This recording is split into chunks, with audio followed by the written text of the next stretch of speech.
Hey there, folks. Welcome back to the Overflow. My name is Micah Curtis.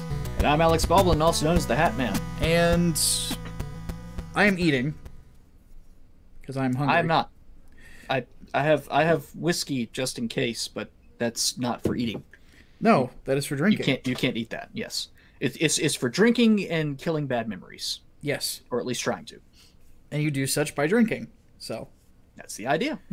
Okay, so obviously the overtime is actually on time this week, which is good. Overtime? The overflow. The overflow overtime. Yes. Yeah. So let's go ahead and get started. I will be eating my dinner throughout just because I just got home not so long ago. Munchie stream. Yes. So Hatman, politics or entertainment? What did we start with last time? I do not remember. It kind of flip-flopped. Yeah, let's go. Let's start with politics this time because I want to end with something good. Okay.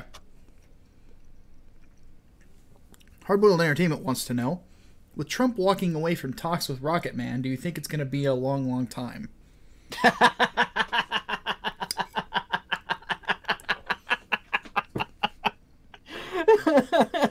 I take it back. Starting with politics was the best choice for sure. Oh wow. Oh wow.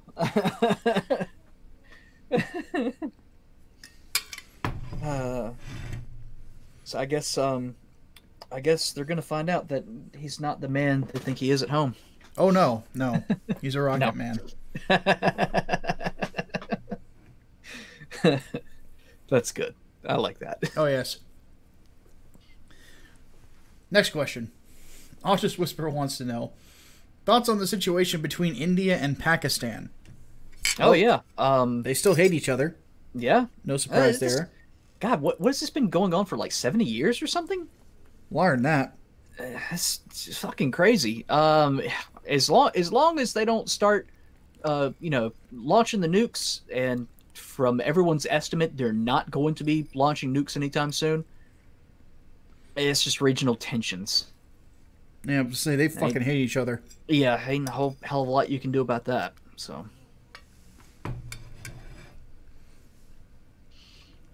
Eclectic 1995 wants to know, what is the best course of action to get the majority of people on board with nuclear energy here in the United States?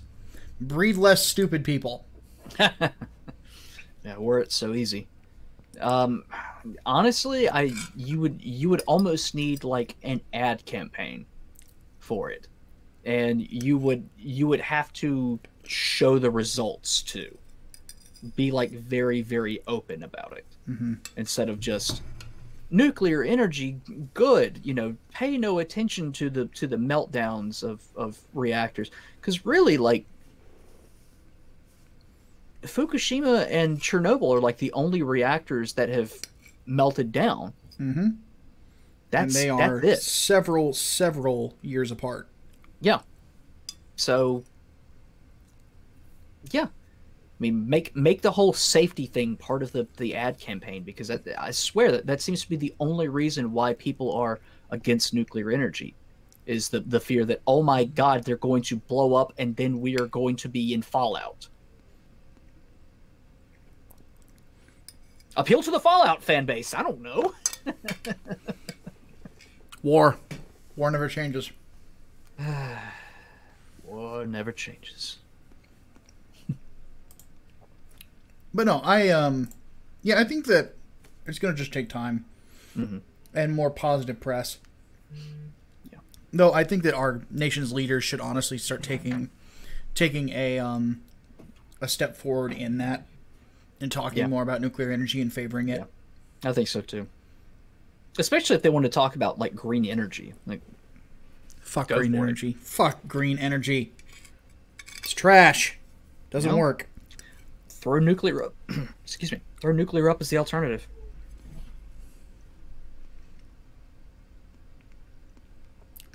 Because you're not gonna convince anybody with this clean coal stuff. You're not gonna convince it. No, nobody buys it. No, and even then, like coal, like oil, is a finite resource. Exactly. The appeal of green energy is it's self-sustaining, basically. But nuclear is too. Yes, it is. Okay. Favorite historical king from the Swordsman 100? I don't like a lot of kings. King Baldwin the First of Jerusalem for obvious reasons.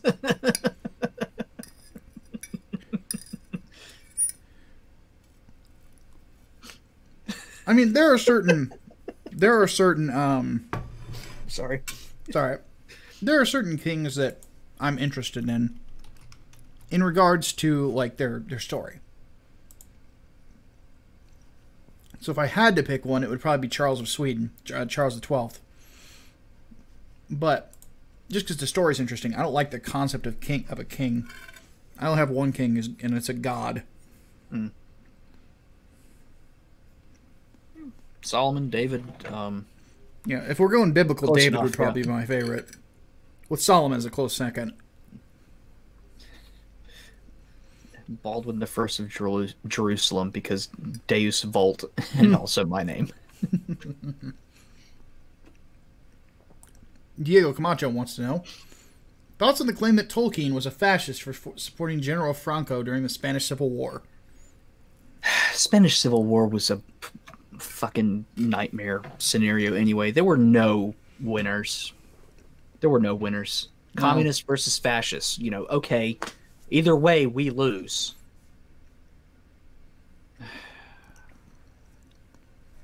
I can't think of a more apt meme for that than the "Guess I'll Die" one.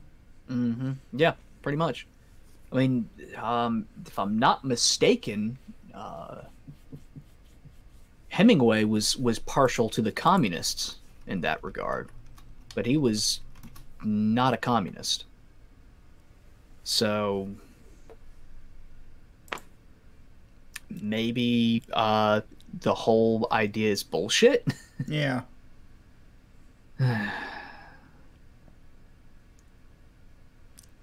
Fuck communists and fuck fascists. Yeah, fuck them. Fuck them.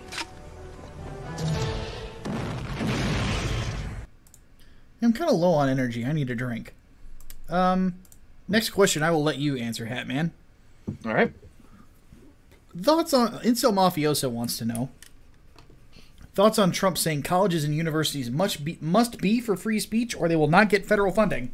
Ooh, good. That was part of his CPAC address, I believe. Yeah, that's the thing. They need to be. Colleges and universities for the longest time were considered like the intellectual public squares, the places where ideas could be discussed openly without fear of prejudice, and they would be able to stand on their own merits, and if they were bad, they could be shot down. If they were good, they could flourish. But now this idea that there is wrongthink, and to a degree, like I can see where that's coming from because we have, history to go by based on, what's good ideas and what are bad ideas. For example, fairly certain that exterminating an entire race of people is a bad fucking idea. But at the same time, like, it's being warped. And you really don't need me to tell you this. You can already see it.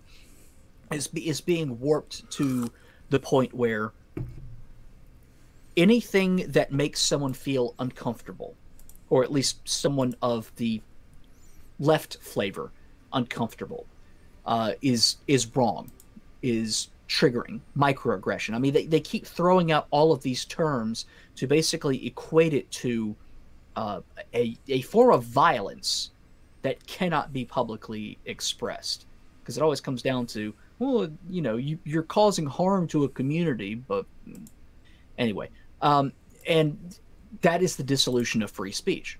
And yeah, it does start on college campuses. People, hell, I was there just a few years ago. I was on campus. I got to witness this shit firsthand. And yes, you could tell that there was anti-intellectualism there.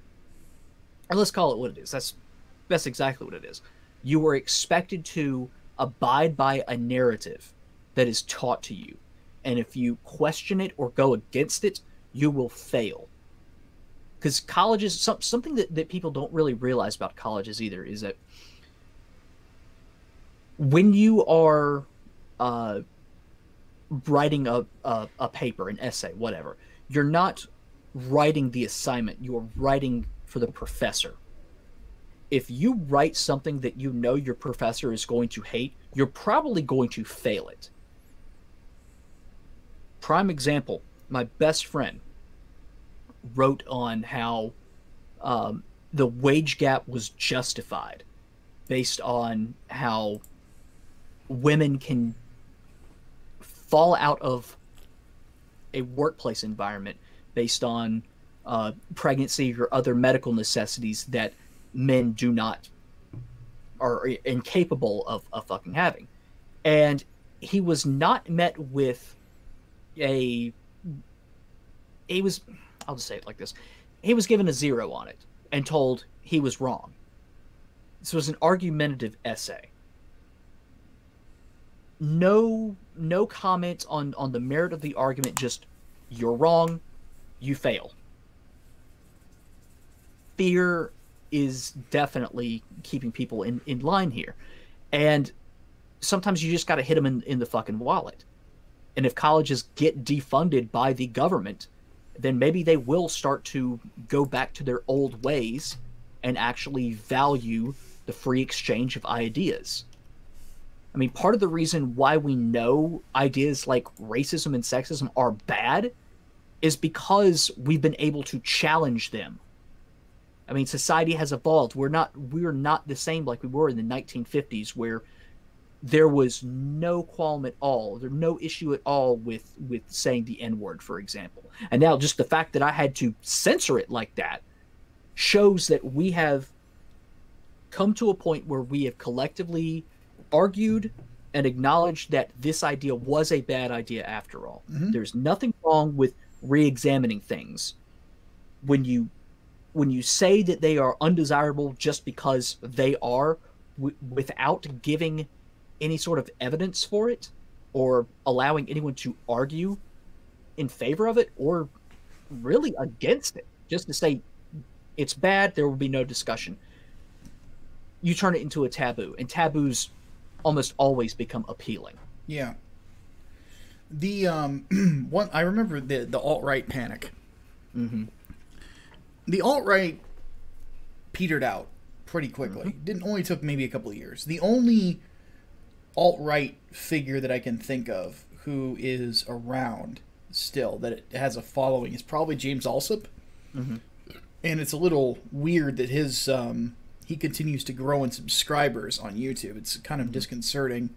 Not that I want him to be censored. I want quite the opposite. I want him to be exposed for the piece of shit that he is. Right. But he is alt-right.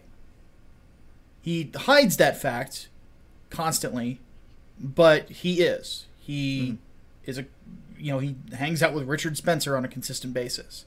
Mm-hmm. Not a good guy.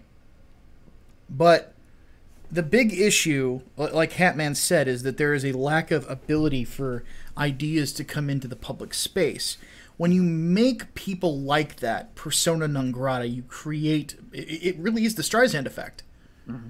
You make the one thing that people want to know more about, because you're saying it's forbidden, you're saying it's not supposed to be there.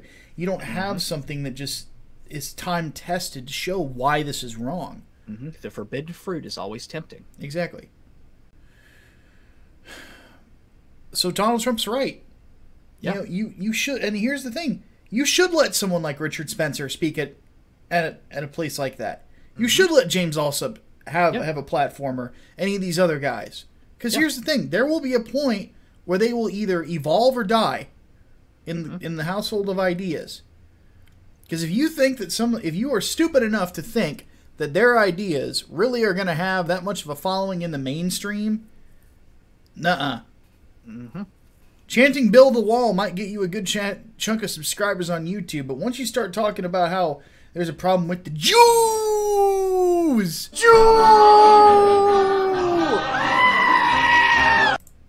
people will inevitably reject you.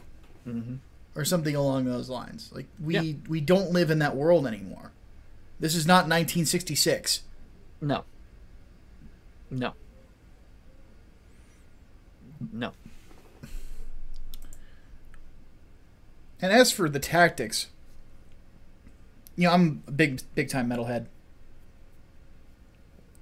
And one of my favorite metal songs of all time is a song called Fear Campaign by Fear Factory. And basically what a lot of these folks do is they use fear to manipulate people. Fear of, like, if this idea gets out, all the secret racists are going to become blatant racists. And it is that fear that drives people that I've noticed. It's not sense or anything like that. It's a fearful reaction. And one thing, I love the lyrics to this is, it is the most strategic tool used to manipulate. Intimidation to make you weak in order to obey. Strategy to manipulate, paralyze, intimidate.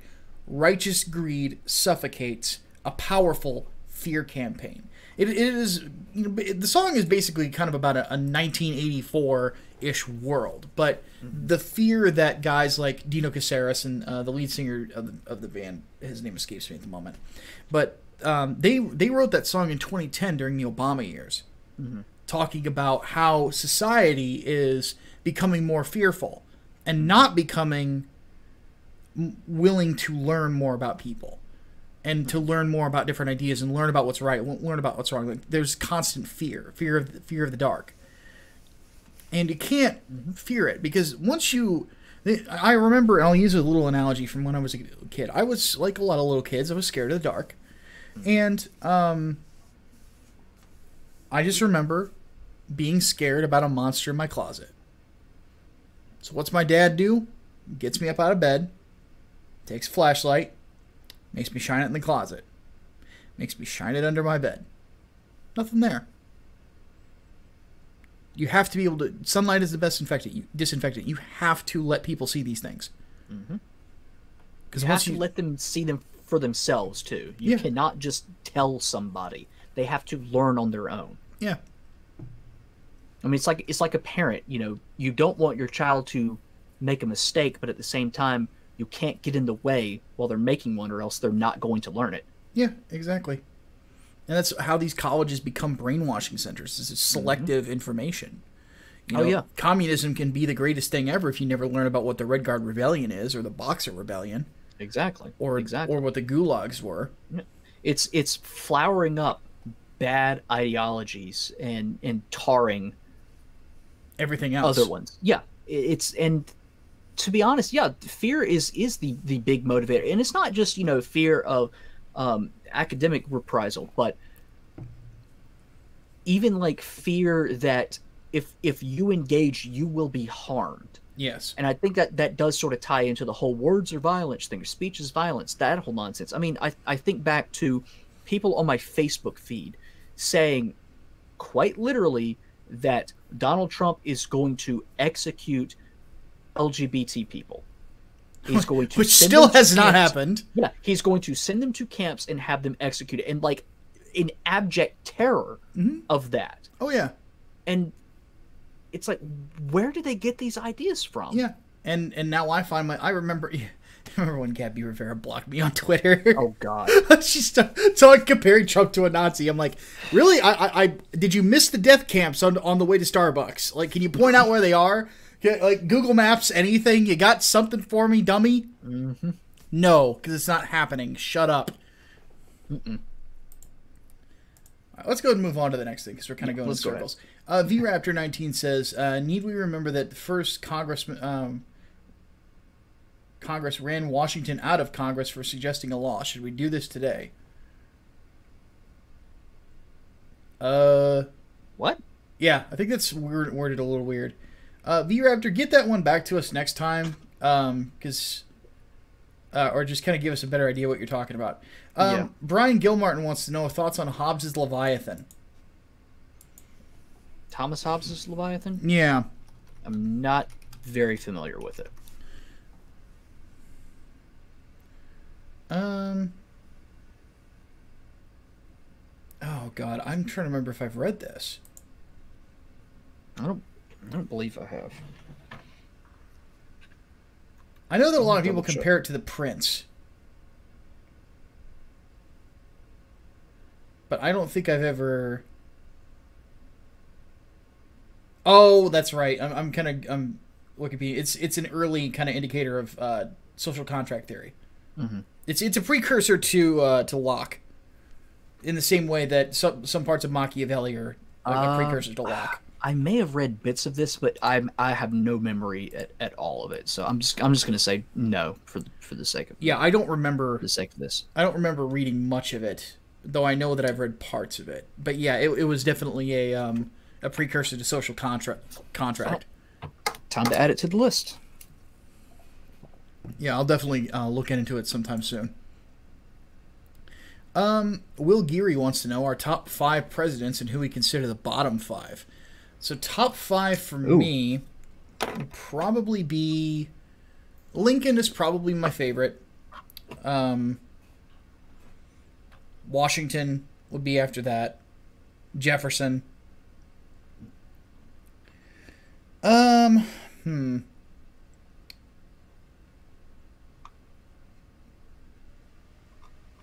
Trying to think, because I don't really have that many. Not really that big on politicians in general.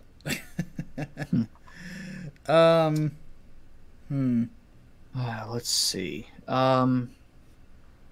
Washington is going to be my number 1 of all time. Just set the precedent. Like what an amazing way to do so. Lincoln would be my number 2.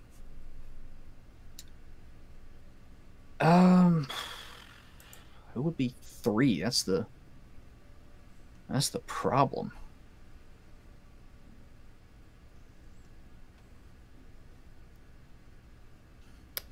John Adams would have to be up there. Really? Federalism.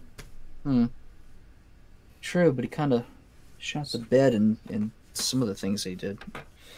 I'm trying to decide whether or not Teddy Roosevelt or Thomas Jefferson would be number 3. I'd probably go with Roosevelt because Ted trust Buster Roosevelt. And then Jefferson for 4, and probably Eisenhower for 5. Yeah, Eisenhower would probably be my number 5 as well. And then worst, Andrew Johnson, Andrew Jackson. I wouldn't put Jackson as worst. Just as far as like personality goes, the man was an asshole. But he's the one president who legitimately is responsible for genocide. That and destroying the fucking bank too. Jesus. I don't know how you couldn't. Yeah. I'd put probably Andrew Johnson at the very bottom. I would put him at the bottom before Buchanan. Even though Buchanan would have to be there up there too. He would be in the bottom 5, but I think Andrew Johnson, because he fucked up so massively after Reconstruction, or during Reconstruction, sorry. He totally fucked the dog on that one. Like, say what you will about Buchanan not being able to prevent the start of the Civil War, but Johnson threatened to basically reignite it. Yeah, he was fucking trash. Yeah. Then fuck him. Then my last 2, at least for I would have to say Jimmy Carter and Barack Obama.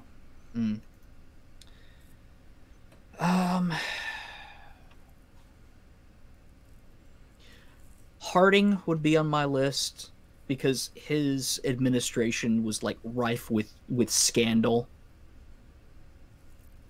Was that Teapot Dome? Was that under the Harding administration? Or was that Coolidge? I want to say that might be Coolidge, actually. Nope, that was Harding. That was Harding? That was definitely Harding, yep. Oh, God. Last one.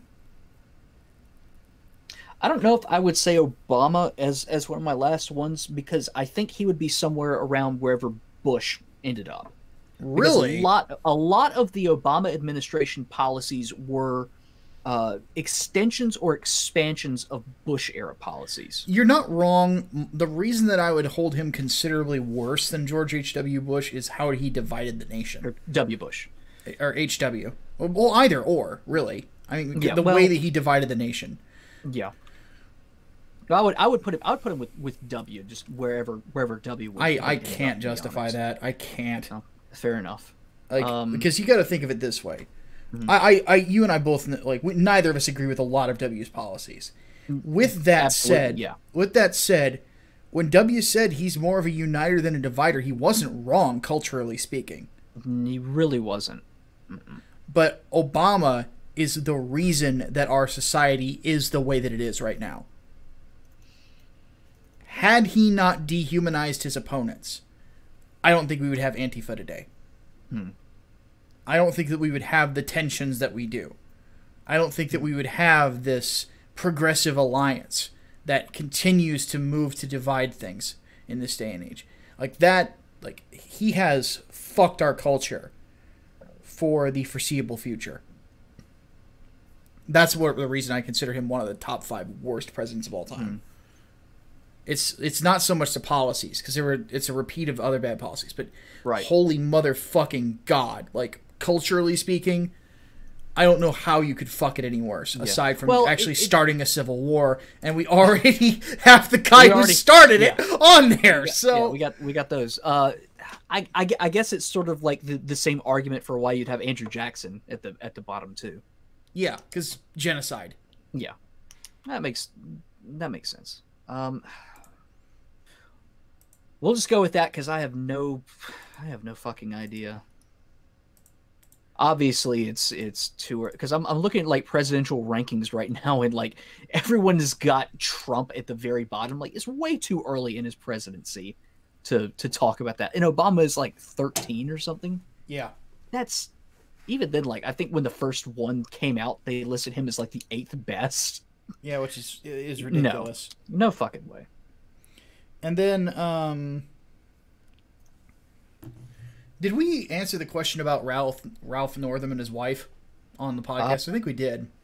I don't remember. The question was, do you think that dreams of black people picking cotton is what brought Pam and Ralph Northam together?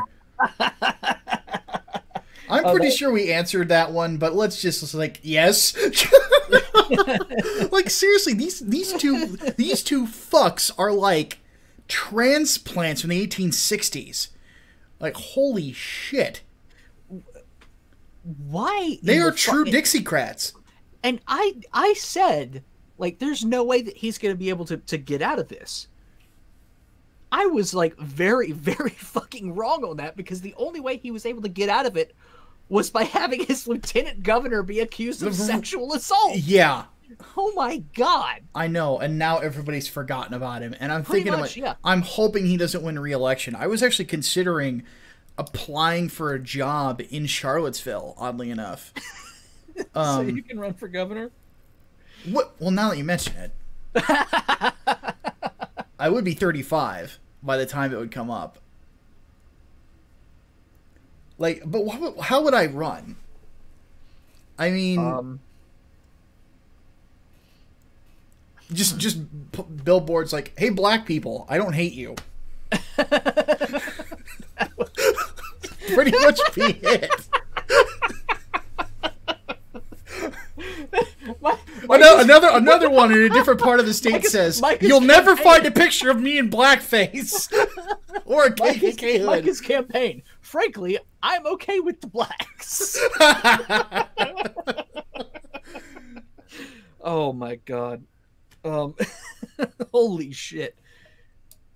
All you'd have to do is just campaign slogan is, "At least I'm not a racist." That's it. Just at least I'm not a racist. The funny thing about it is that's what I would do. Seriously, I am not the type, if some of you haven't picked up yet on this already, I am not the type for niceties when I don't like my opponent. I'm not a racist, and I never sexually assaulted anybody. Exactly. There you go. I will pretty much beat that sort of stuff into the ground. Because it's you're a scumbag. Like, and it's like, you should debate his ideas. He's a scumbag! Really, man? Like, yes, I could have a debate on the nuances of certain statistics, but I don't want to talk to a scumbag. I win on my existence. It's this whole thing of me not being evil. I think I've got the advantage. Just a touch. Dear God.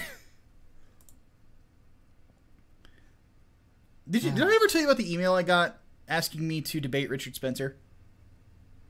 I don't think this was after we did the video after the Sargon Richard Spencer debate, where we were mocking some of Spencer's things. And of course, we were criticized for kind of taking Sargon's side. I think that's a just criticism, because we did. We both know Carl. Yeah. We've had him on the podcast a couple years back. I've had good interactions with him. So has Hatman. So we were obviously a bit biased there. I think that's more than apparent. And there were some things that Carl said in there that were not good. But seriously, Richard Spencer's a retard. But somebody had suggested that you should have him on the podcast and debate his ideas. I said, no, he's evil. You'll have to pardon me for not liking things that are evil. Naturally. So, but one thing I have noticed is that a lot of people who make those demands aren't subscribed to my either channel. You ever notice that? Like, the people who get on us for not wanting to talk to certain people or not entertaining certain ideas are people who aren't even interested in the channel at all. Yeah. Well, I think part of it comes from people who are more into internet blood sports than anything else. They know our positions on things. And they're like, hey, you get someone who's the exact opposite, it'll be for our entertainment at least. Like, no, it's going to drain us, piss us off, and we're going to be in such a bad mood. We won't want to do podcasts for like the next 2.5 weeks. Yeah, it's not our jam. Just like no. We don't really enjoy that sort of thing. No, we don't like. We don't get off on drama. I mean, we like how many times have we said politics suck? Yeah, we like to have constructive conversations. Now, we like to have constructive conversations with people who disagree with us. I think that Aiden and I obviously don't agree on everything. Carl, when we had him on, we obviously did not agree with it. Yes, we got into a short debate about Saul Alinsky. And I still hold my position that Alinsky was a leftist. Stuff like that. And I would like to have more sensible people on that I disagree with. But the internet is not all sensible. That's generally the issue. So, and it's also just kind of a sign of the times that we're in. Everybody's hostile. If somebody wanted to come on to the show that has a similar sized podcast who was a Democrat and wanted to talk about Medicare or wanted to talk about entitlement stuff or wanted to talk immigration, or a libertarian who's big into open borders, I would love to have them on. At some point when we get a little bit bigger, I'd like to invite Austin Peterson on to talk with him about that, because I think that would be an interesting debate. Open borders, closed borders, basically. I am obviously for stricter immigration. I think at the core of it, it's the idea that if you're going to have a debate, you have to come in having some modicum of respect for the opposition's ideas. Exactly. With the case of Richard Spencer, obviously we do not respect his ideas, and he doesn't respect ours. I'm fairly certain he would not respect ours. And his debate style is to insult people constantly. Yeah. What's the point? It's not a debate. It's a shouting match. He's far right, Chinky Uyghur in a sense. Yeah. He comes into play to the crowd. Yeah. He's not there to have an honest discussion. Would you really be entertained if we had Alexandria Ocasio-Cortez on the podcast, for example? Yes, they would. Because that would be funny. Because you and I would have Tucker Carlson face the whole time. Oh my! Well, yeah. But basically, this whole sign would be me the entire fucking time. We would have we would not allow her to see our cameras because there would be stacks of liquor bottles just on our desks. And by the time we're done, I'd be looking down the bottle of a thing of Knob Creek whiskey, going, "Why is it empty? There's a hole in my bottle. I think I brained my damage. And for those of you, by the way, before we move into entertainment, how about we do some liquor recommendations? Okay. Name your For what exactly though? Because what I want to do. What is your favorite sipping whiskey? Sipping whiskey? Sipping whiskey. So I'll do mine real quick. Mine, I'm big on two types of bourbon. You know, two styles of bourbon. There's the Tennessee style, and then there's the Kentucky style. Mm-hmm. Kentucky is usually a little rich. It's usually stronger. My recommendations when it comes to Tennessee, you can't go wrong with just old school Jack Daniels. I've heard good things about Gentleman Jack. I hear it's smoother. It is smoother. If I'm going to talk about Jack Daniels, barrel proof, if you can find it, is good shit. I think I've had it, yeah. Yeah. Whatever Strong, you do, but it's good. Yeah, whatever you do, avoid Tennessee honey. It is rancid. I like Tennessee honey. But then again, I Everybody shame the Hatman! Everyone shame the Hatman! Shame! Shame! Shame! Shame! I'm gonna be honest with you. I'm kind of retarded. Like, seriously? No, seriously, I do. Because I like Baron Jaeger too. I don't mind honey liqueur, to be perfectly honest. I don't. Like, I have kind of a sweet tooth as it is, but I can understand that, but if I'm gonna have like a honey liquor, I prefer mead. Fair enough. I like it more as a mixer than anything else. Like, if you put Tennessee honey or Baron Jaeger in some fucking ginger ale, okay, oh my God, that's a little great. different. Like, like, I can understand it as a mixer. Yeah. It's kind of like why I don't drink Bacardi straight or rum straight usually unless I'm shooting it. And even then it'd be like Mount Gay or something like that, you know? But yeah, like Bacardi I mix with Coca-Cola, and then if I'm having a Pepsi and rum, it's going to be with Captain Morgan. But for the Kentucky style bourbon, you seriously can't go wrong with Knob Creek. It's strong. It's 105 proof. It's like it's 65% alcohol, but it is so smooth. So smooth. Sipping whiskeys. Are we putting Scotch in this as well? Technically speaking, it's a whiskey. Yeah. Because technically bourbon is. So. Or even Irish whiskeys. Oh man. Okay, I'm gonna throw which would be Irish whiskey. Yeah. Irish whiskey is Scotch and a bourbon. Bourbon, Maker's Mark. Good choice. Good weeded bourbon. It's not like really, really strong. No, it's a really good introduction kind of to bourbon. Yes. I would say so. Although, if you can get also the barrel proof of that, that's also really, really good. And keep in mind, with barrel proof, you can add a little bit of water to it to dilute the alcohol. I would say just put it on the rocks. Bit. That works too. I prefer mine neat, to be perfectly honest, but if you drink it the way you want to. But yeah, it's still very good, even if you add some water to it. Yeah, I personally I drink Knob Creek on the rocks. Fair enough. Scotch. I like Macallan a lot. Don't think I've had it. It's good. I also am a fan of Glenfiddich. Glenfiddich is not as expensive as Macallan because Macallan usually has that name brand to it. Yeah. So that's why it's really pricey. But Glenfiddich is also really good, especially if you're just starting out with Scotch. It's a really good place to start. But Macallan, if you can afford it, sip on it. It's good. And 12-year, 18-year, and that's about it. I think the 12-year that I had was double cask too. Just so y'all are aware, because there's like so many different fucking variations of it. 18 years is going to run you a pretty penny too. Oh yeah, of course. And as far as Irish whiskeys, Yellow Spot. Don't think I've had that. that shit is delicious. If you can find it, because it's kind of hard to fucking find.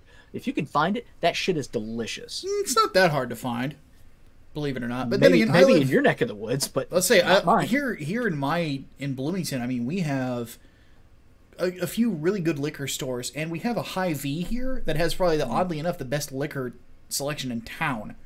Jeez. Which is really weird for a chain store to have a great liquor selection. See, that's the thing. For us, it's all state-run shit. So if we have anything that we want, we have to fill out a fucking application to the state so they can get it, or throw our local board to the state so they can get it. What? Oh, it gets worse. We can't buy individual bottles. We have to buy them by the case. Huh? Yeah. Yeah. North Carolina has some of the strictest fucking alcoholic beverage control laws in the entire country. Hopefully that's changing soon because some legislation got introduced to loosen that shit up. Like, for example, you can just buy individual bottles instead of a fucking case. But still, it's fucked up. Yeah, you should be able to just buy that shit. Yeah, like grocery stores, no, you cannot carry. You can carry wine in grocery stores, but that's about fucking it. No liquor, anything. God. Yeah. And then, like when I first heard about drive-through liquor stores, I was like, "What is this sorcery?" Yeah, I was surprised that we didn't do any drinking when you were here last. But then again, like I was kind We of didn't. Oh my god. yeah, we didn't have any. But Damn. yeah, in Bloomington, I mean, we have a lot of really good stores, but Illinois is the opposite of a dry state. Yeah. Because this state's kind of boring. What else are you going to do but drink? Yeah. And then what would you say the best introductory alcoholic beverage is for just kind of somebody looking who doesn't like the taste of beer but wants something similar and not that isn't wine? That's the thing, because you've got so many different fucking varieties to choose from. Yeah, Like, for example, I always recommend hard cider. there you go. See, I don't like gin, for example. I don't know if I could even recommend, like, if someone is moving up to go to like a liquor, or even really like a liqueur. Well, just something as a beer substitute. Yeah, that isn't wine. Hard cider is obviously going to be my choice for just a straight cheap alternative to beer. Yeah, because a you can case get them of for like cheap now. something odd pack of Angry Orchard only costs you like $15. Stella Artois cider is fucking gold. I love it. That shit is fucking amazing. Now I'll say this too: if you don't mind spending a little bit, and you have a sweet tooth, and you don't mind wine, ice wine. Ice wine is fucking incredible. Indeed. Good for the to end a date on. Yes, that is definitely a dessert drink. All right, let's go ahead and move on to the entertainment. Yeah, let's move on. We've talked about alcohol for a bit. I'm now getting And this thirsty. isn't even a drunk stream. That's the best part. I know. Well, I've never been drunk, so Well, never really I had have, so. never had a reason to. That's the thing. Like I've never been so depressed or so bummed out that I wanted to get drunk, and it never really sounded like a fun time. I just drink when I want to relax, but I've got an obscenely high alcohol tolerance. So don't read this because it will compel you to drink. why? Why do you do such things to yourself? Because I am a masochist. Apparently. And a madman. All right, let's go ahead and get to it. Autis Whisperer wants to know thoughts on Funcom making new Dune games. Cautiously optimistic because the devs are a hit and miss team. Well, I never played the original on the Genesis. Like, I'm familiar with the film and Sting in weird underwear and pixel combat and Spice Must Flow. But I mean, I don't know. I don't know either. Koopa's Revenge Home. What are your thoughts on DOA 6 getting attacked by the usual suspects, and Team Ninja decided to put all the fan service back in a patch to spite them?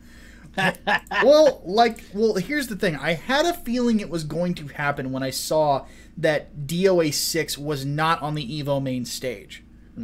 Because like I said, a lot of this is... The reason you're seeing fighting games do this is because of EVO. Because ESPN has the broadcasting rights for cable, and everybody wants to be on it. Well, it ended up to where several games who were pulling this sort of thing, DOA being one of them, obviously did not make the cut. Mm-hmm. And they will probably be side tournaments, which I'm looking forward to. Oh yeah, absolutely. But I thought you hated esports. Yeah, I do hate esports. I like the idea that. But you don't mind EVO? No, that's not what I'm saying. Oh. No. I'm just curious. It's more about the idea that you can have tournaments without sort of any kind of censorship. Especially if it's like that. But what I was going to say was, remember how, like, back in the day for Mortal Kombat, you got the blood code and shit? Yeah. And even, like, there were options to turn, blood and gore off in some games. Yeah. Why the fuck don't they just bring that shit back? I don't know. That's the weird thing. Because, like, but yeah, I had noticed, turn on and off sexual content, and like some costumes you won't be able to select. You won't have fucking breast physics or anything. Like, exactly. Why not? I don't get that either. But because my whole thing with this, I thought it was funny because it was like, the instant that they did that, it's like, yeah, the breast physics are pronounced again and stuff like that. And I'm like, I'm of the opinion that if your game is good enough, it's gonna be on the EVO main stage if it's popular enough. Because the main stage of EVO, let me look at the lineup again, was Street Fighter V, Mortal Kombat 11, Smash Ultimate.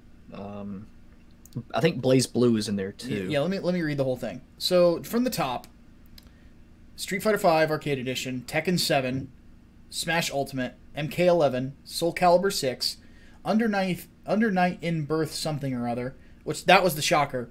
Dragon Ball Fighters, BlazBlue Cross Tag Battle, and Samurai Showdown. So it's a surprising lineup.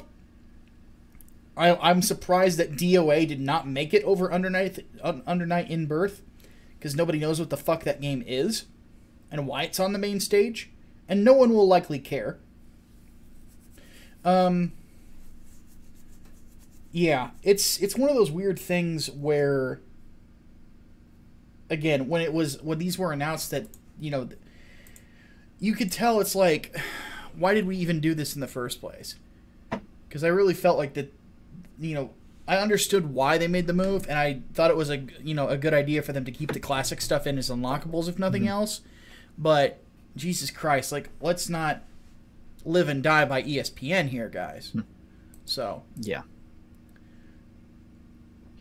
All right, Swordsman 100 wants to know: should I be more cautious when buying for the bundles in For Honor? Bought one for the Sunbeam effect, and it said it would give me, but didn't. I would send an email to Ubisoft support with your Ubisoft name, and they will give it to you. But there have been apparently some bugs in the bundling process lately. That's why I haven't been buying them. So, because it is a fucking great game, but it's not perfect. It's got some issues. So, Deus Vult in the meantime. Indeed. Incel Mafioso wants to know thoughts on Riot Games Chief Diversity Officer Angelo Roseborough influencing hiring and inserting inclusivity programs. Get woke, go broke? Yep, pretty much. Boy, what a fucking surprise. Remember, diversity and inclusion officers are basically your propaganda wardens. Officers. Well, that and your wardens too. Yeah. Never let that shit get into your company. No. I have worked for major corporations that have diversity and inclusion programs, but they are strictly voluntary for a reason.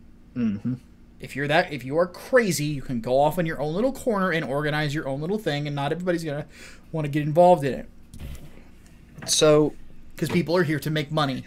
Let me say this. My girlfriend is a librarian. She works at a university library. Oh, so Hatman's into the librarians. Anyway, she had someone join her team in the past year, who started demanding all of these changes and whatnot, based on, how better to serve marginalized communities. I looked her up. Turns out she got hired as a diversity officer for a goddamn university library.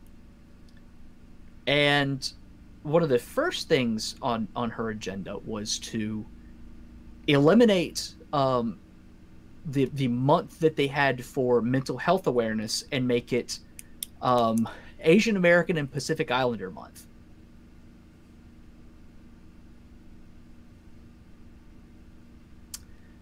Why? Why? The fuck? Me thinks she should have kept that mental health awareness month, and maybe she would have learned something about herself. I would agree with that. But yeah, no. Diversity and inclusion is nonsense. It's code for agenda pushing bullshit. We've seen it 100 times. Fuck it. Yeah, to hell with all that shit. All right, next one. Thoughts on Chris Hemsworth playing Hulk Hogan? Well, let me tell you something, brother. A bit on the nose for Thor to play Hulk, Yeah, just a touch. No, I'm looking forward to it. It should be interesting. Yeah, I swear they need to have him smacking down Gawker in that movie. Well, that's the Please. question. Are they going to portray Hulk Hogan as a man who is a part of American culture and the most one of the top 3 most popular professional wrestlers of all time, and his rise to the hype, or are they going to try to turn him into some sort of dirty racist? Now, what I really want to know is who the hell are they going to get to play Macho Man Randy Savage? That would be an interesting one. Or other guys that were big parts of the legacy of Hulk Hogan, because you got to think about this. It's like, so he starts in the AWA, and I'm the wrestling historian here, but he starts in the AWA as a heel, and then comes to the WWF, and I'm sorry, I know it's weird to hear that, but I love it. I miss it. I miss it being called the WWF. Yeah, me too. But comes to the WWF under Vince McMahon, and Vince sees dollar signs all over him. He's huge. He's a huge guy. He's he's 6'5", muscled, great shape, charisma for days. Bob Backlund refuses to drop the title to him. Instead, drops it to the Iron Sheik, who then, in turn, drops it to Hulk Hogan. And so who would play the Sheik? Who would play Backlund? Who's going to play Vince? That'd be interesting. I'm interested to see that. I mean, how far are they going to go with it too? Like, are they going to go? I would hope that they would do his whole career, because after that, you have the WCW years and the end of Hulkamania and the beginning of the NWO. Who's going to play Scott Hall and Kevin Nash? Stuff like that. Who's going to play Bill Goldberg? Oh, God. Because the funny thing about Goldberg is if you were to color his beard, his old hair color from when he was younger, he looks like the same guy. Yeah, he has not aged much. No, he's just got like a few more wrinkles in the forehead. That's about it. He's a beast of a man. But stuff like that. Like I'm genuinely curious as to where they're going to go with it. I'll have to read more into it, but I will definitely watch it for sure. Absolutely. I was a Hulk Hogan kid. I won't lie. Up until I started watching cruiserweight wrestling in WCW, I loved Hulk Hogan, and then he kind of fell by the wayside. I loved cruiserweights and Sting. So But no, I would love to see biopics of, you know, every single person in the Mount Rushmore of wrestling, which would be Hogan, Flair, Rock, Stone Cold. So I think those would be interesting stories to see. All right, Brian Gilmartin wants to know, if you could be in a Musu Warriors style game, what would my weapon and fighting style be? I would use my fists. Boxer.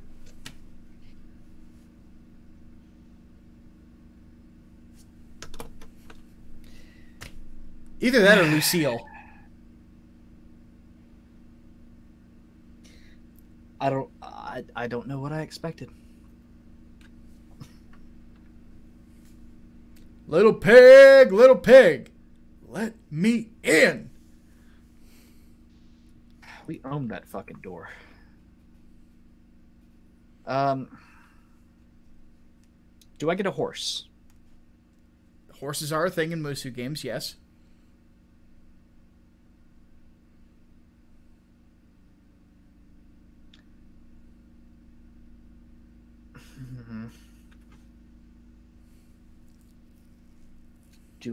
Do I want a katana or a naginata? Well, katana's gonna have more reach. Though it really is not an effective weapon from horseback. Yeah, I know that's why I asked about horses, because if that's going to be an option, then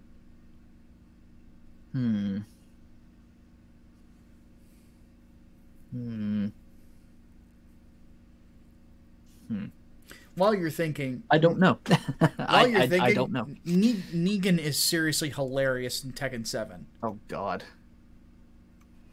Like, it's just how hilarious are we talking? Just the fact that they have him doing all the shit that he does in The Walking Dead, but with no blood.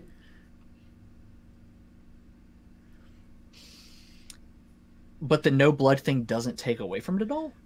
It's just funny. Because it's still Jeffrey Dean Morgan playing Negan in a fighting game. Mm-hmm. He should have been in Mortal Kombat, in my opinion. Because you could have him, like, the first hit, you could basically have him mimic the whole killing Glenn thing. Mm-hmm. And then you could have him gutting somebody, you know. Oh, You got guts. there they are. I've never been so wrong in my life. I love that scene. I love the character just in general. Yeah. So Negan's pretty awesome. I would say, like, of comic book villains out there, like, top 5 at this point, you've got to go with on the silver screen or television. It's got to be Negan, Kingpin, and then pick, you know, Thanos, and then I pick 2 more. So, all right. Hardwell Entertainment says fan cast a Mortal Kombat Netflix series. Gal Gadot as Katana. I would never, Oh God. never do a Netflix Mortal Kombat series. No. They're better as video games. If you did do them, I don't really. That'd be You'd have to have it independently released. I would Yeah. not want any kind of major outlet touching it. They would be fuck it up. responsible. Yeah, be responsible for fucking with it. Like, Yeah, because here's you're the thing. you're already getting some degree of corporate fuckery because Warner Brothers owns the license to it. Yeah, but you think about what was the fan series that was not the fan series, but the YouTube series. Mortal Kombat. Legacy, I think. Legacy. Yeah, they did some compelling stuff with it. The Cyber Initiative and Scorpion Sub-Zero episodes were very good, especially Scorpion versus Sub-Zero. Mm-hmm. And I love the Scorpion, like the costume design was really good for him too. But the problem with it is that you have to be willing to tell a horrifically violent story. Mm-hmm. And I think that it's done better through the video games. So if you really want that sort of a thing, I would just say go on YouTube and watch the story modes from 9 and 10. Mm. So, because really, I don't think you could top it. I would still say if you want just an idea of where it could go, do watch Mortal Kombat Legacy. Yeah. I think I've talked about it on here before. But My only issue with Legacy was that they didn't do the whole Outworld thing. They were kind of afraid to. Yeah. Well, to be honest, like the whole story was kind of not there. Yeah. To begin with, it was for what was there. It was really sort of compartmentalized. Yeah. Exactly. Which I don't. The most mystical I thought they went was the Scorpion and Sub-Zero parts with Quan Chi. But then again, that's the most compelling story in Mortal Kombat anyway. Yeah. Like, I guess if you were going to do a show, I would do a show off of the storyline of Mortal Kombat Mythologies. Because that's an interesting one, because it's basically Sub-Zero versus the world. And it gives you some idea of who Bihan was before Scorpion killed him. All right. Let's move on. Black Knight Rex. Thoughts on Goblin Slayer and For Honor's Black Prior. The Black Prior has become my co-main in For Honor. I'm using either him or the Conqueror. Because shields. I love the Black Prior because he can flip you over his shield and then cut you on the way down. I like how defensively minded he is. He kind of is the bulwark that Conqueror was at the start of when the game was launched. Conqueror now is much more offensive than and more of a counter fighter than he was originally.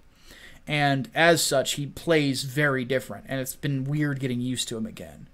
But I love the Black Prior. I love the style of the character. I like that he's an edgy boy. It's just hilarious. But no, he's fun. And then Goblin Slayer. Goblin Slayer is good dumb fun. And not much else. I have not seen it yet, but it's on my list. Or read it for that matter. I believe it is a manga too. But it's on my list. Yep. Diego Camacho wants to know thoughts on the Eternals getting a movie. Has Feige lost his mind? That is one that I am not quite sure if you can really make that a success.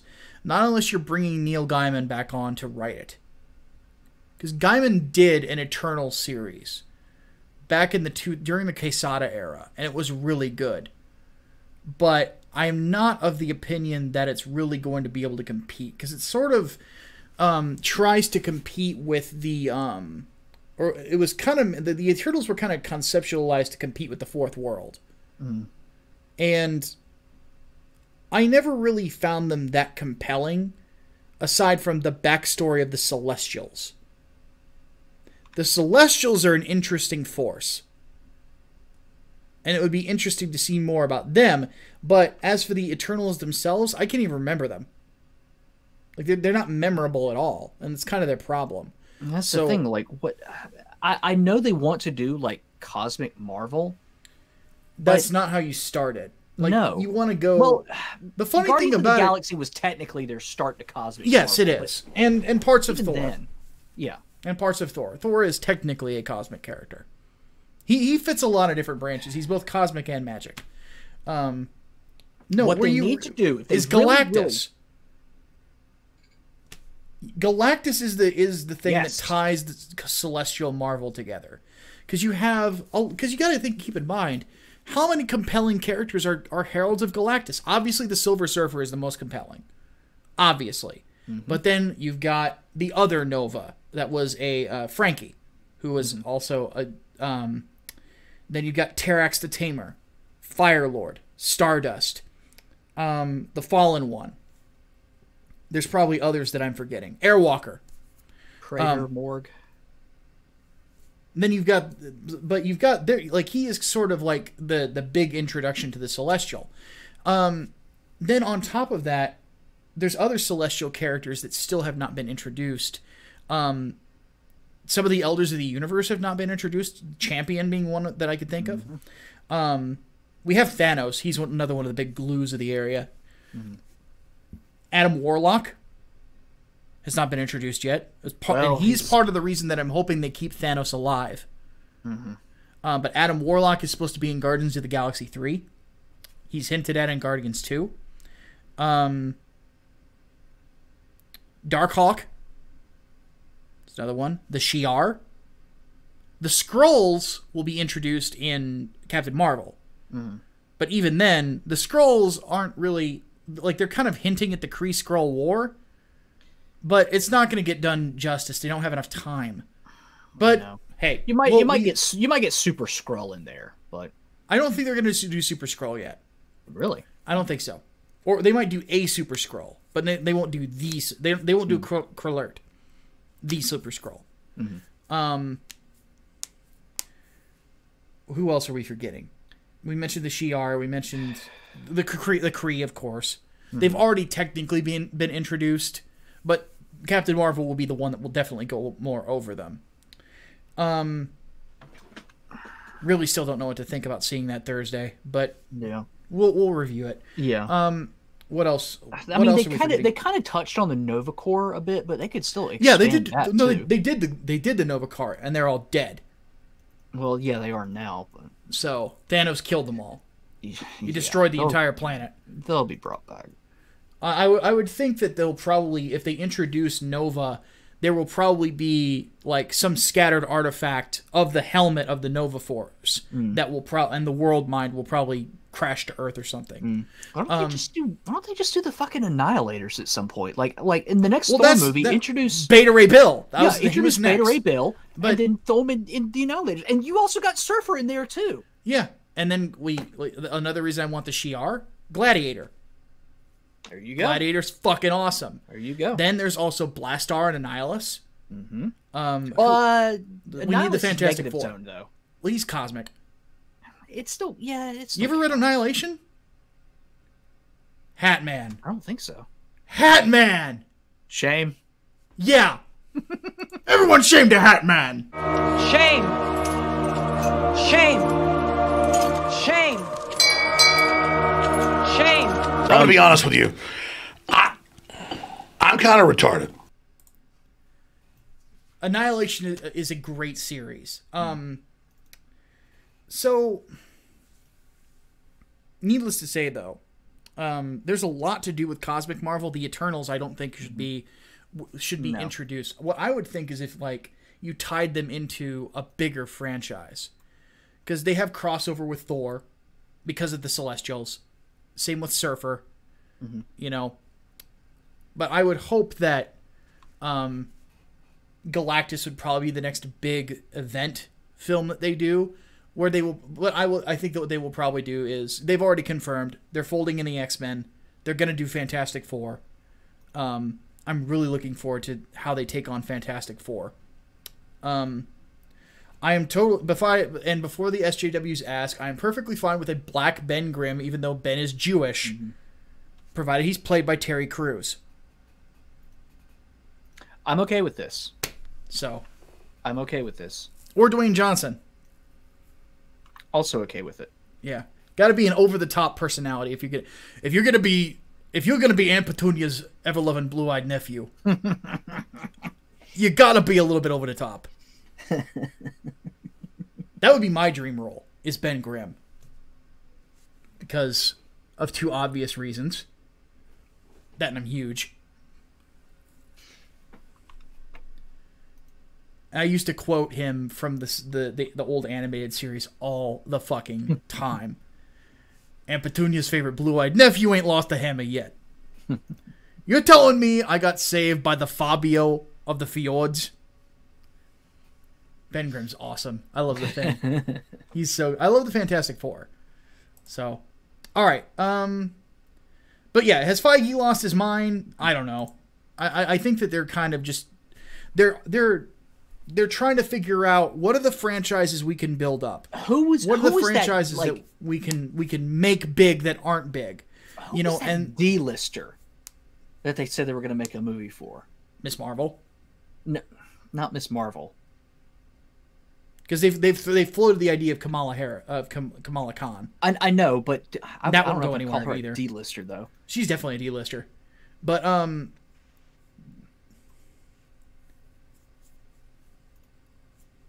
don't know. The media has asked Kevin Feige a lot of, have you thought about having this character? And he's like, sure! And that's his generic answer to everything, is sure. Because Kevin Feige is really good at avoiding bad press. Part of the reason why he makes so much money. But, like, because I think it was CBR asked him if he wanted to do a Squirrel Girl movie. He's like, sure!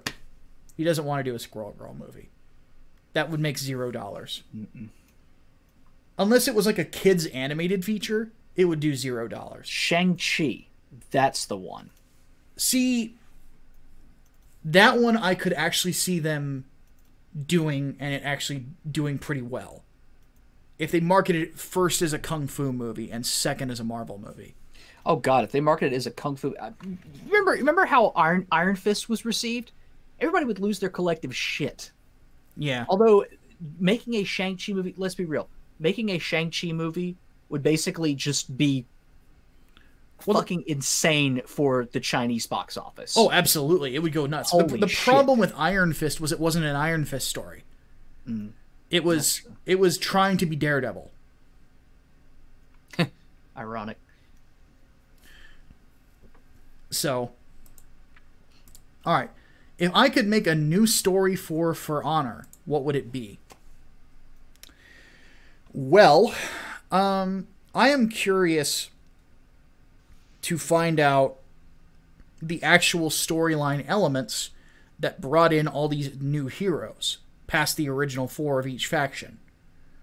I want to know why the Black Priors have shown up. I want to know why the Romans showed up. I want to know why the Scotsmen have shown up. You know, where did these ninjas come from? So on and so forth. I would try to figure that out and kind of give them hero characters to give an idea of why the story is moving this way, what a post-Apollyon world would be like. And I'm hoping that they do that at some point. Because I'm intrigued by that. You know, I really like the universe of For Honor. I think it's a unique it's a really unique low fantasy dynamic. So. And then finally, who are we hoping to see for Marvel Ultimate Alliance 3? So, kind of the obvious ones that will show up will be, we will have the Avengers, because they are the most popular superhero team in the world right now. Right. Probably a sufficient amount of X-Men. Wolverine will, of course, be in there. Spider-Man will be in there. The Hulk will be in there. The Fantastic Four probably will be in there. I'm trying to get past the usual suspects. It doesn't say Fantastic Four is confirmed. Guardians of the Galaxy, obviously. Spider-Man. Yeah. Avengers. Yeah. I really am wanting the Silver Surfer. I'm really wanting Venom. Who else? You're getting Daredevil and Iron Fist in there at least. Yep, those are... What about Panther? Is he in there too? Panther was one of my favorites in the original. No, though I don't know how they wouldn't include him. Because he was one of my favorites in the original. Like, I loved the Avengers teams in that one. My favorite was I would have Thor, Cap, and Iron Man because of course. And I would swap out, it would be either Panther, Wanda. No, Wanda wasn't in that game. I'm thinking of somebody else. Would you put Wanda in there, though? Oh, fuck yeah. I love the Scarlet Witch. No, it was Carol. I would have Carol Danvers in there a lot. Because she was a heavy fucking hitter in that game. So, yeah. Carol will probably be in there as well. Oh, yeah. Doctor By the Strange way, would probably make it in there. Oh, definitely. I would definitely expect him to. War Machine, I would think, will probably be in there. I'm hoping he is, and has some differentiation between he and Iron Man instead of just being another skin. And given that it's cosmic, I would like to see maybe Gladiator in there, or who's another really good Shi'ar character? Smasher would be another one. The human one from Hickman's Avengers. They got Wolverine in there, so why not some of the X-Men too? Well, I imagine there will be a lot of X-Men in there.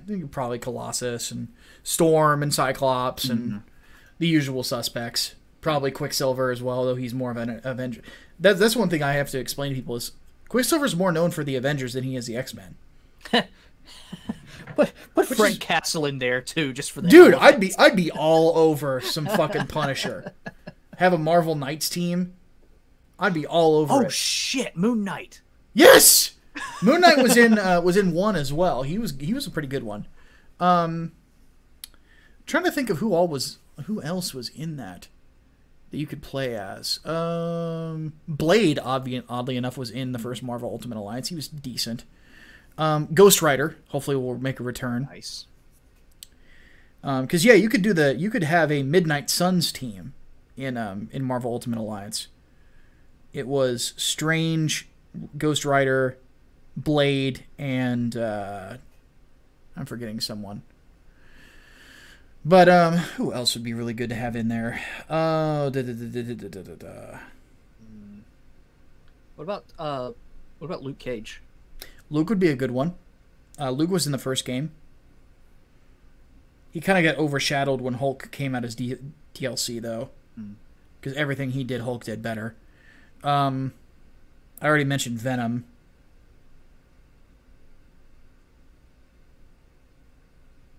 Who else am I forgetting? Okay, if we're gonna do like people that sort of skirt the line between like hero and villain, what about Sandman? I don't know about Sandman.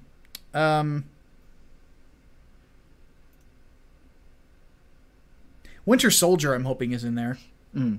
Bucky would be a really good addition. They got Black Widow in there. Why not put Nick Fury in there too? Yeah, Nick was in the first game. He had 2 costumes. It was white Nick Fury or black Nick Fury. Which one do you want, Hasselhoff or Sam Jackson? Who else would be? I'd like to see Marvel in there as a throwback character. That would be really cool. Kamala Khan will probably be in there, I would think. Though she's basically Mr. Fantastic, but not as smart. I ever mentioned that's one of my biggest gripes with that character? Is that Kamala Khan is basically Mr. Fantastic, but dumb. Like, seriously, that's all she is. She's Mr. Fantastic, but she's dumb and a Muslim. What else does she have that's distinctive? She's a millennial and she's relatable. Ish. Relatable if you're a fucking tosspot. Oh shit. Ant-Man and Wasp. Oh fuck! Why did we forget that? Damn. Here's my question: if it's Hank Pym, does he hit his wife?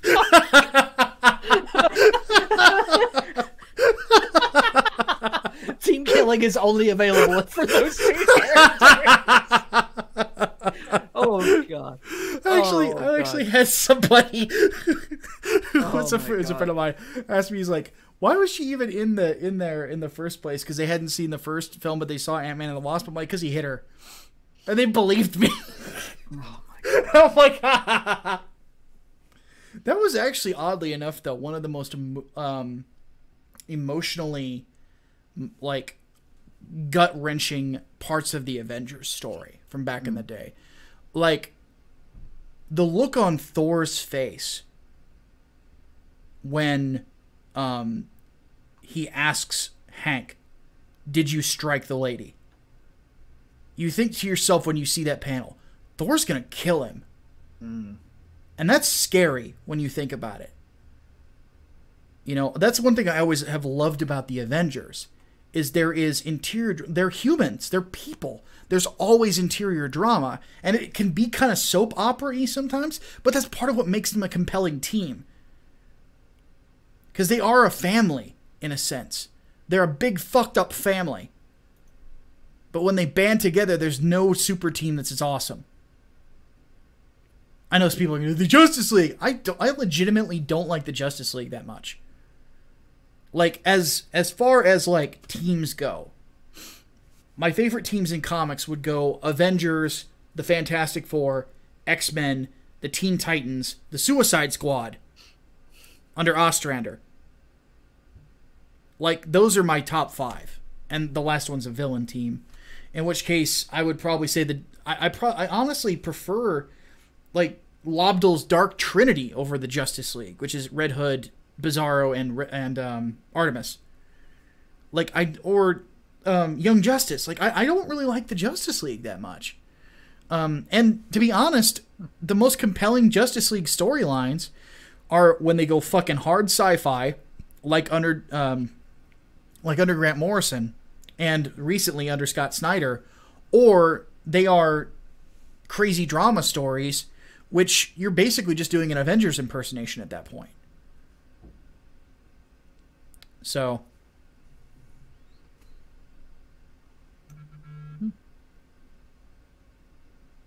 though I will admit sometimes the Avengers' penchant for the dramatic is sort of can lead to not good stories. See Avengers 200. And what's another good one? Or bad one? I forget. Oh, Avengers Disassembled. No, yes. Because Bendis. All right. And that's the last question. That's it? Yeah, that is it. I'm surprised. Okay. Well, folks, appreciate you sticking around for us. Yeah. A lot of good questions this week. Not quite sure what I'll title this podcast this week, or this episode, but I'll figure it out. So, don't forget, we will be back this weekend with the podcast, 5 p.m. Central Standard Time on Saturday. And the only other thing to add to that is that if you are going to be in the Chicago area sometime in the summer, the International Men's Conference on Men's Issues will be going on, and I will be there. I'll be doing a couple of panels. And I do want to thank the Honey Badgers for inviting me. I'm super excited about that. So, and then Hatman might be joining me as well. I don't know if I'm going yet. Depends on finances. So we will see how that goes. But we're going to take off.